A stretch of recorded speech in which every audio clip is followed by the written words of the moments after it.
Hello friends, welcome back to my YouTube channel. तो friends, Chandrakanta के आने वाले एपिसोड में आप देखेंगे रत्न गरवा आ जाती है विजयगढ़ में। चंद्रकांता की शादी होने जा रही होती है और वहाँ पर जय सिंह भी होते हैं। महाराज जय सिंह रत्न गरवा को देखकर बहुत ही प्रसन्न हो जाते हैं और कहते हैं, रत्न गरवा तुम इतने दिन कहाँ थी। तभी रत्न गरवा कहती है कि शायद मैं इसी दिन के लिए जीवित थी। रत्न गरवा चंद्रकांता के कान में कुछ कहती है, जिस बात को सुनकर चंद्रकांता कहती है, ये विवाह नहीं हो सकता। शिवदत्त कहता है कि क्यों, आखिर क्यों ये विवाह नहीं हो सकता। तभी चंद्रकांता कहती है, इसे तुम मेरी मजबूरी भी समझ सकते हो, इसीलिए मैं बस इतना कहना चाहूँगी, ये विवाह नहीं हो सकता अभी। और तभी शिवदत्त कहता है कि शादी तो तुमसे मैं करके रहूँगा, ये तुम्हारा कोई फैसला नहीं है और कोई मजाक नहीं हो रहा, तुम्हें मेरे साथ चलना ही पड़ेगा। तभी चंद्रकांता कहती है, शिवदत्त मैं तुमसे विनती करती हूँ, मैं तुम्हारी पत्नी होने वाली हूँ और उस नाते मैं तुमसे एक प्रार्थना करती हूँ, इसे तुम मेरी विनती समझ सकते हो। मैं अभी ये विवाह नहीं कर सकती, मेरी माँ आई हैं और मैं चाहती हूँ मेरी माँ ठीक हो जाए और मेरी माँ ही मेरा कन्यादान करे, और तब तक इसीलिए मैं विवाह नहीं करूँगी। और अगर तुम चाहो तो मैं तुम्हारे साथ बिना विवाह के चल सकती हूँ, अगर तुम्हें स्वीकार है तो ठीक है, क्योंकि मैं इसके लिए वचनबद्ध नहीं हूँ और मैं अपने वचनों का पालन करूँगी। जो भी हम निर्णय लिया गया है, वचन दिया गया है कि नौगढ़ के राजकुमार से मेरा विवाह होगा, वो होकर ही रहेगा। मैं आपसे ही विवाह करूँगी और आप चाहें तो मैं अभी बिना विवाह के आपके साथ चल सकती हूँ, लेकिन मेरी यही विनती है कि जब तक मेरी माँ स्वस्थ नहीं हो जाती तब तक मैं आपसे विवाह नहीं कर सकती। तभी राजकुमार शिवदत्त कहता है, ठीक है, अगर आप मुझसे विनती कर रही हैं और मुझसे हक से ये बात कह रही हैं तो ठीक है, मैं भी अपने कर्तव्य का पालन करूँगा और मैं विवाह अब तभी करूँगा जब आप कहेंगी। इसके लिए चाहे 1 दिन लगे, 1 महीना या 1 साल मुझे इंतज़ार करना, मैं प्रतीक्षा करूँगा चंद्रकांता तुम्हारे फैसले की। शिवदत्त कहता है, तेज सिंह नौगढ़ निकलने की तैयारियां करो। आगे आप देखेंगे राजकुमार वीरेंद्र सिंह पानी पी रहा होता है। तभी एक बूढ़ी काकी कहती हैं कि क्या हुआ बेटे, लग रहा तुम बहुत दिनों से भूखे प्यासे हो। तभी वीरेंद्र सिंह उनको देखता है। तभी वे कहती हैं, क्या हुआ बेटा, मैंने कुछ गलत कह दिया, मैंने बस तुम्हें देखकर मुझे ऐसा लगा तो मैंने बोल दिया। तभी वीरेंद्र सिंह कहता है, नहीं ऐसा नहीं है, बस मुझसे इतने प्यार से, इतनी ममता से कभी किसी ने बात नहीं की। और तभी वे बूढ़ी काकी कहती हैं कि कोई तो होगा, तुम्हारी माँ नहीं है क्या, या कोई तो होगा जो तुम्हें प्यार करता होगा। तभी राजकुमार वीरेंद्र सिंह सोचता है, चंद्रकांता ही थी जो मुझसे प्यार करती थी, उससे भी मैंने धोखा दिया। आगे आप देखेंगे कि महारानी रत्न गरवा को वैद्य देखते हैं और कहते हैं कि इन पर मायावी शक्तियों का प्रकोप है, जिसके कारण इनकी ऐसी हालत है। इस कारण वह होश में नहीं आ पा रही हैं ठीक से। इनका इलाज होगा और धीरे धीरे ही औषधियाँ असर करेंगी, क्योंकि इन पर मायावी शक्तियों का प्रकोप है, जिस कारण इनकी ऐसी हालत है। और आगे आप देखेंगे कि चंद्रकांता अपनी माँ से बात करती है, कहती है, माँ आप होश में आई, कितने दिनों बाद तो आप मुझसे मिली हैं, अभी तक तो मैं आपसे ऐसे ही बात करती थी, अब आप मेरे सामने आ गई हैं माँ, मैं बहुत खुश हूँ, आप जल्दी से ठीक हो जाइए। आगे आप देखेंगे कि नौगढ़ क्रूर सिंह प्रवेश करते हैं, वहाँ पर जहाँ राजकुमार शिवदत्त अपनी दासियों के साथ होता है। वहाँ पर उनका नौकर संदेश लेके जाता है, शिवदत्त से कहता है कि क्रूर सिंह आपसे मिलने आए हैं। तभी शिवदत्त कहता है, ये क्या मैं देख रहा हूँ, क्रूर सिंह जो विजयगढ़ के सेनापति हैं आज मेरे यहाँ पधारे हैं। तभी क्रूर सिंह कहते हैं, हाँ, दुश्मन का दुश्मन दोस्त होता है और मैं आपसे कुछ बात करने आया हूँ। तभी राजकुमार से शिवदत्त कहते हैं कि मैं तुमसे क्या बात करूं, तुम एक सेनापति हो और मैं एक महाराज हूँ और तुम मुझे महाराज कहो। तभी क्रूर सिंह कहता है कि मुझे एक ऐसा राज पता है, राज को किसी और को पता चला तो आपके जो ये ठाठ हैं, ये राशि ठाट बाट हैं, ये सब धरे के धरे रह जाएंगे। तभी शिवदत्त कहता है यूं पहेलियां ना बुझाओ, साफ साफ बोलो क्या कहने आए हो।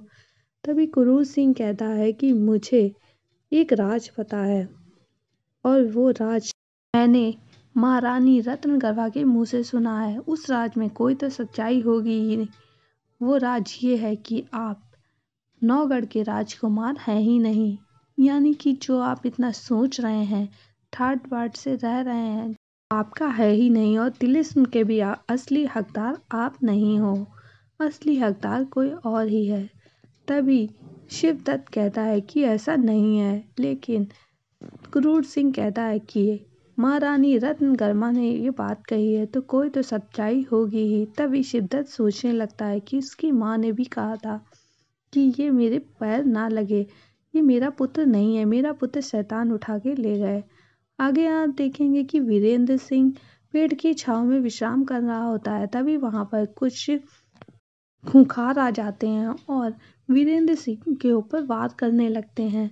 वीरेंद्र सिंह को जाल में फंसा लेते हैं। तभी वहां पर मारीच आ जाता है और वह वीरेंद्र सिंह से बातें करने लगता है। कहता है माया बड़ी मोहिनी है और ये प्रेम बड़ा ही अजीब होता है। के पढ़ने से तुम अपने पिता पर तलवार भी चला सकते हो, उसकी गर्दन भी काट सकते हो। और वह धीरे धीरे एक जादुई चाकू वीरेंद्र सिंह की गर्दन में भोंक देता है। आगे आप देखेंगे विजयगढ़ में महारानी रत्नगर्भा को मारने की योजना बनाई जा रही है। क्रूर एक जहरीली दवा देता है छोटी रानी को, कहता है मैं जानता हूँ तुम ही हो वो जो काम कर सकती हो रत्नगर्भा को मारने का। ये दवा तुम धीरे धीरे देती रहना और रत्नगर्भा कभी उठ ही नहीं पाएगी। तभी महारानी कहती है कि कुछ ऐसा नहीं हो सकता जिससे वो हमेशा के लिए सो जाए, लेकिन क्रूर सिंह कहते हैं कि ऐसा करेंगे तो शक हम पर जाएगा। आगे आप देखेंगे कि राजकुमार शिवदत्त महाराज जय सिंह से मिलने आता है। तभी वहां पर क्रूर सिंह सोचते हैं ये यहाँ पर क्यों आया, ये तो अपना भी सगा नहीं, तो मेरा क्या होगा। तभी महाराज जय सिंह कहते हैं शिवदत्त तुम यहाँ। तभी शिवदत्त कहता है कि हाँ, मैं महारानी रत्नगर्भा के स्वास्थ्य का हाल पूछने यहाँ पर आया था और सोचा था मैं चंद्रकांता से भी मिल लूँगा और अगर आपकी आज्ञा हो तो मैं मिल सकता हूँ। आगे आप देखेंगे कि इधर रत्नगर्भा होश में आ जाती है और वे चंद्रकांता से बात करने लगती है। वे चंद्रकांता को बताती है कि नौगढ़ का असली राजकुमार शिवदत्त नहीं है बल्कि वीरेंद्र सिंह है। तभी चंद्रकांता वीरेंद्र सिंह के बारे में सोचती है और बहुत ही बुरा लगता है। तभी रत्नगर्भा कहती है क्या हुआ पुत्री, क्या तुम वीरेंद्र सिंह को पहले से जानती हो, क्या तुम प्रेम करती हो। जो भी हो तुम अपने प्रेम पर विश्वास रखो, क्योंकि जीत हमेशा सत्य की होती है और प्रेम की ही। और परीक्षाएं भी देनी होती हैं चंद्रकांता, और ये परीक्षाएं तुम्हें भी देनी होंगी। आगे आप देखेंगे चंद्रकांता से कोई मिलने आता है। तभी चंद्रकांता कहती है तुम यहाँ कुछ बहरूपीय महल में घुस आए हैं, नकाबपोश बहरूपीय। तभी चंद्रकांता अपनी माँ को एक सुरक्षित स्थान पर पहुंचा देती है और उसकी सखियां उसके साथ होती हैं। तभी चंद्रकांता को कोई अगवा करके ले जाता है। आगे आप देखेंगे कि महाराज जयसिंह के पास संदेश आता है कि राजकुमारी चंद्रकांता को अगवा कर लिया है। कुछ नकाबपोश लोग आए थे जिन्होंने राजकुमारी को अगवा कर लिया है। तभी महाराज जयसिंह कहते हैं ये क्या हो रहा है, पहले रत्नगर्भा के साथ ये हुआ, वो मिली तो मेरी पुत्री चंद्रकांता मुझसे दूर हो गई, ये सब क्या हो रहा है। आगे आप देखेंगे शिवदत्त चंद्रकांता के पास होता है और चंद्रकांता कहती है मुझे पता है तुमने मुझे अगवा करा है और तुम इस भूल में मत रहना कि तुमने मुझे अगवा किया है, क्योंकि अगवा तो मैं खुद ही हूँ और मैं ये भी जानती हूँ कि नौगढ़ का राजकुमार तुम नहीं बल्कि कोई और है और वो है वीरेंद्र सिंह। मुझे मेरी माँ ने सब बता दिया है और मैं यहाँ पर अपनी मर्जी से आई हूँ, क्योंकि तुम ये सोच रहे हो कि तुम मुझे अगवा करके लाए हो, ये भूल में भी मत रहना। चंद्रकांता बताती हैं कि किस तरह से विजयगढ़ में मेरे कक्ष में तेज सिंह आ जाता और तेज सिंह मुझे बताता है कि मैं नौगढ़ का यार हूँ। और तभी चंद्रकांता कहती है तो मैं तुम पर कैसे विश्वास करूँ, तुम तो नौगढ़ के वफादार हो। तभी तेज सिंह बताता है कि नौगढ़ के प्रति मेरी वफादारी सच्ची है, लेकिन नौगढ़ का असली राजकुमार शिवदत्त नहीं है, बल्कि राजकुमार वीरेंद्र सिंह है, वही असली हकदार हैं। और इसीलिए मेरी वफादारी वीरेंद्र सिंह के प्रति है और आप वीरेंद्र सिंह की धरोहर हो, इसीलिए मुझे आपको भी सुरक्षित स्थान पे ले जाना होगा। चंद्रकांता कहती हैं ठीक है, लेकिन तुम ये मेरी अंगूठी रख लो और मेरा ये संदेश तुम वीरेंद्र सिंह को दे देना।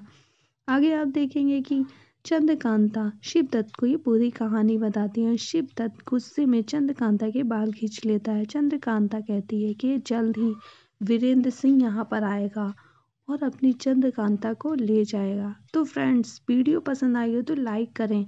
अगर आप मेरे चैनल पर नए आए हैं तो हमारे चैनल को सब्सक्राइब कर लें।